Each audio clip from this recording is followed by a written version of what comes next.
Welcome বন্ধুরা, নতুন একটি চাকরির বিজ্ঞপ্তিতে প্রত্যেককে স্বাগত জানাই। তোমরা দেখছো তোমাদের এই প্রিয় YouTube channel toppers of Bengal. তো দেখো, ইউনিয়ন ব্যাংক অফ ইন্ডিয়ার এর তরফ থেকে কিন্তু নতুন বিজ্ঞপ্তি কিন্তু প্রকাশিত হয়েছে। কোন কোন পোস্টে নিয়োগ হচ্ছে এবং কী কী শিক্ষাগত যোগ্যতা এবং এডুকেশন কোয়ালিফিকেশন কী রয়েছে সমস্ত কিছু জানাবো আজকের ভিডিওতে। তো প্রথম থেকে শেষ পর্যন্ত দেখতে থাকবে। তো দেখো, প্রথমে কি বলছে, engagement of apprentice under apprentice act 1961। তো তোমাদের এই বিভিন্ন যে সমস্ত ইউনিয়ন ব্যাংক রয়েছে, তো এইখানে কিন্তু তোমাদের প্রত্যেকটা অ্যাপ্রেন্টিস হিসাবে কিন্তু নিয়োগ করা হবে। এবার এর অ্যাপ্রেন্টিস কমপ্লিট করার পর কিন্তু তোমাদেরকে প্রত্যেকে কিন্তু একটা নির্দিষ্ট পোস্টে কিন্তু চাকরি কিন্তু প্রদান করবে এই ইউনিয়ন ব্যাংক অফ ইন্ডিয়া। তো এর জন্য তোমাদের কিন্তু প্রত্যেককে যারা ইচ্ছুক প্রার্থী রয়েছে সবাইকে কিন্তু আবেদন করার জন্য অনুরোধ করা হচ্ছে। তো দেখো এখানে কি বলা হচ্ছে, অনলাইন অ্যাপ্লিকেশন যেটা চলবে সেটা চলবে হচ্ছে দেখো 19 ফেব্রুয়ারি 2025 থেকে 5ই মার্চ 2025 এই তারিখ পর্যন্ত। নেক্সট, তোমাদের আবেদন করার জন্য ওয়েবসাইট কিন্তু বলে দেওয়া হয়েছে। দেখো কি রয়েছে, www.unionbankofindia.co.in অথবা http://bfsiscc.com। তো এই ওয়েবসাইট দুটোর মধ্যে যে কোনো একটাতে কিন্তু তোমরা আবেদন করতে পারবে। নেক্সট দেখো, 1 নম্বর কলম কি বলছে। 1 নম্বর কলম বলছে state wise apprentice age, education qualification, duration of training ইত্যাদি কিন্তু তোমাদের এই নিচে মেনশন করা রয়েছে, সেটা কিন্তু এখানে বলা রয়েছে। তো সর্বপ্রথম আমরা ভ্যাকেন্সিগুলো একটু দেখে নেবো। দেখো এখানে কিন্তু স্টেট ওয়াইজ ভ্যাকেন্সি কিন্তু এখানে প্রদান করা রয়েছে। তো প্রথমে দেখো ইউআর এবং তারপরে এসসি, তারপরে এসটি, ওবিসি, ইডব্লিউএস এভাবে কিন্তু ভ্যাকেন্সিগুলো দেওয়া রয়েছে। এছাড়াও পিডব্লিউডি ক্যান্ডিডেট তাদের জন্য কিন্তু এক্সট্রা ভ্যাকেন্সি কিন্তু রয়েছে। তো নিচের দিকে চলে আসলে দেখো এখানে কিন্তু আমাদের ওয়েস্ট বেঙ্গল রয়েছে 25 নম্বরে, এবং এই ওয়েস্ট বেঙ্গলের জন্য প্রত্যেকটা প্রার্থীর কিন্তু এখানে শূন্যপদ কিন্তু প্রকাশিত হয়েছে।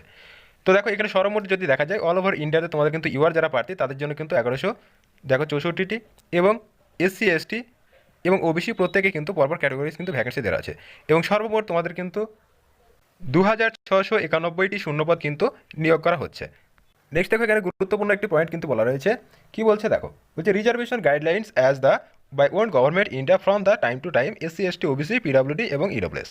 বলছে যারা সরকারের যে নিয়ম রয়েছে এই সরকারি যে নিয়ম মাফিক ছাড় তারা কিন্তু পেয়ে থাকে, তো সেই অনুযায়ী কিন্তু প্রত্যেকের সংরক্ষণ বা ছাড় কিন্তু পাবে। নেক্সট দেখো তোমাদের বয়স কী রয়েছে। তো বয়স কী রয়েছে, তো বয়স হচ্ছে মিনিমাম 20 বছর এবং ম্যাক্সিমাম কিন্তু 28 বছর কিন্তু তোমাদের বয়স হতে হবে এই পোস্টে আবেদন করার জন্য। এছাড়াও তোমাদের এজ রিল্যাক্সেশন কিন্তু তোমাদের রয়েছে। যারা এসসি এসটি তারা কিন্তু 5 বছর ছাড় পেয়ে যায় সরকারি নিয়ম অনুসারে, এবং ওবিসি 3 বছর, এবং যারা পিডব্লিউডি ক্যান্ডিডেট রয়েছে তারা কিন্তু 10 বছর ছাড় পেয়ে যায়, সেটা কিন্তু এখানে পরিষ্কার মেনশন করা রয়েছে। তো তোমাদের এজ যে কাউন্ট করা হবে সেটা কিন্তু 1 ফেব্রুয়ারি 2025 এই তারিখ অনুযায়ী কিন্তু তোমাদের এজ কাউন্ট করা হবে, সেটা কিন্তু অবশ্যই মাথায় রাখবে। নেক্সট দেখো তোমাদের যে ট্রেনিং হবে, তো সেই ট্রেনিংয়ের জব প্রোফাইল কী কী রয়েছে। দেখো প্রথমে বলছে যে এই ট্রেনিংটা হবে সেটা হচ্ছে বিভিন্ন যে অ্যাপ্রেন্টিস হিসাবে কিন্তু তোমাদের ট্রেনিংটা করানো হবে, এবং তারপর দেখো এর ডিউরেশনটা কী রয়েছে। তো এর ডিউরেশন হচ্ছে তোমাদের কি 1 ইয়ার, অর্থাৎ 1 বছরের কিন্তু ট্রেনিংটা কিন্তু প্রদান করা হবে। নেক্সট কি বলছে, বেনিফিট কী কী রয়েছে। দেখো বলছে the apprentice are eligible for the stipend 15,000। অর্থাৎ তোমরা যখন এই ট্রেনিংটা করবে, 1 বছর ট্রেনিং হবে, তোমাদের কিন্তু প্রত্যেক মাসে অর্থাৎ 15,000 টাকা বেতন কিন্তু পাবে per month. Next, selection process কী কী রয়েছে।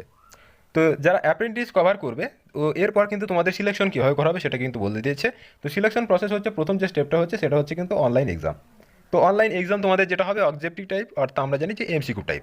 তো এমসিকিউ পরীক্ষা হবে কত নম্বর হবে, 100 নম্বরের। তো সমস্ত ডিটেলস কিন্তু এখানে দেওয়া রয়েছে, কী কী প্যাটার্ন কিন্তু তোমাদের রয়েছে। দেখো প্রথমে রয়েছে জেনারেল ফিনান্সিয়াল অ্যাওয়ারনেস, অর্থাৎ অর্থাৎ তোমাদের যে অর্থনৈতিক বিষয় রয়েছে, তো এইখান থেকে তোমাদের কিন্তু 25 নম্বর কিন্তু থাকবে, 25টা প্রশ্ন 25 নম্বর। নেক্সট বলছি কি, জেনারেল ইংলিশ 2 নম্বর। দেখো জেনারেল ইংলিশ এখান থেকে 25টা প্রশ্ন 25 নম্বর কিন্তু থাকবে। 3 নম্বরে রয়েছে কোয়ান্টিটিভ অ্যান্ড রিজনিং অ্যাপটিটিউড। তোমাদের ম্যাথমেটিক্স এবং রিজনিং এই দুটো মিলিয়ে কিন্তু 25 নম্বর থাকবে, যেটা 25টা কোশ্চেন। নেক্সট বলছে কম্পিউটার নলেজ, তোমাদের কিন্তু কম্পিউটার নলেজ থেকেও তোমাদের 25টা প্রশ্ন এবং 25 নম্বর থাকবে। সর্বমোট তোমাদের 100টা প্রশ্ন এবং 100 নম্বর কিন্তু এক্সাম হবে। নেক্সট দেখো তোমাদের কি বলেছে, যে এই যে এক্সাম হবে এই এক্সামের ডিউরেশন বা টাইম কত রয়েছে। তো এই এক্সামের টাইম হচ্ছে কিন্তু তোমাদের টোটাল 60 মিনিট, অর্থাৎ 1 ঘন্টা কিন্তু সময় দেওয়া হবে, এবং পরীক্ষাটা কিন্তু সম্পূর্ণ কম্পিউটার বেসড হবে বা অনলাইন টেস্ট, সেটা কিন্তু বলেই দিয়েছে। সিবিটি এক্সাম কিন্তু তোমাদের হবে। নেক্সট দেখো 2 নম্বর কি বলেছে, খুব গুরুত্বপূর্ণ point, knowledge and test local language. অর্থাৎ তোমরা যেখানে আবেদন করবে সেইখানটা, অর্থাৎ যদি ওয়েস্ট বেঙ্গলের প্রার্থী ওয়েস্ট বেঙ্গল আবেদন করো, তোমাদের কিন্তু বাংলা ভাষা জানতে হবে, এবং যে এলাকাতে তুমি আবেদন করবে, অর্থাৎ তুমি যদি দার্জিলিং হিল এরিয়াতে আবেদন করো, তোমাদের কিন্তু নেপালি ভাষা জানতে হবে। এইগুলো কিন্তু তোমাদের লোকাল ল্যাঙ্গুয়েজ, সেটা কিন্তু অবশ্যই জানতে হবে, এখানে কিন্তু মেনশন করা রয়েছে, অবশ্যই মাথায় রাখতে হবে। নেক্সট কি বলছে দেখো, নেক্সট হচ্ছে তোমাদের দ্বিতীয় যেটা হচ্ছে সেটা হচ্ছে ওয়েটিং লিস্ট। অর্থাৎ তোমাদের যে পরীক্ষা হবে তারপর তোমাদের কিন্তু তালিকা প্রকাশ করা হবে, এবং যারা সাকসেসফুল হবে অর্থাৎ এক্সাম যারা কোয়ালিফাই করবে তাদের জন্য কি বলছে, তো যারা এখানে প্রথম চান্সে হয়তো কিছুজন সিলেক্ট হতে পারলে না তাদের জন্য কিন্তু ওয়েটিং লিস্ট কিন্তু এখানে থাকবে, সেটাও কিন্তু বলে দেওয়া হয়েছে। নেক্সট তোমাদের কি বলছে যে মেডিকেল এক্সাম, এবার মেডিকেল এক্সাম তোমাদের যারা কোয়ালিফাই করবে তাদেরকে তোমাদের কিন্তু ফাইনাল অর্থাৎ মেধা তালিকা যেটাকে বলা হয় চূড়ান্ত মেধা তালিকা, সেখানে কিন্তু তোমাদের কাট অফ মার্কস সহ কিন্তু প্রকাশ করবে, এটা কিন্তু তোমাদের বলা হয়েছে। তো প্রথমে ফার্স্ট অল তোমাদের কিন্তু পরীক্ষাটা হলো, এবং পরীক্ষার পর তোমাদের কিন্তু দুটো লিস্ট থাকবে। ধরো প্রথম লিস্টে মেডিকেলের জন্য ডাকলো কিছু জনকে, এবং তারা যদি প্রত্যেকে কোয়ালিফাই করে তাহলে খুবই ভালো, এবং দেখা যাচ্ছে যে সেখান থেকে অনেকে কম স্টুডেন্ট কিন্তু কোয়ালিফাই করছে, তাহলে কি ওয়েটিং লিস্ট থেকে আবার কিন্তু তোমাদের কিন্তু ক্যান্ডিডেট ডেকে নেবে।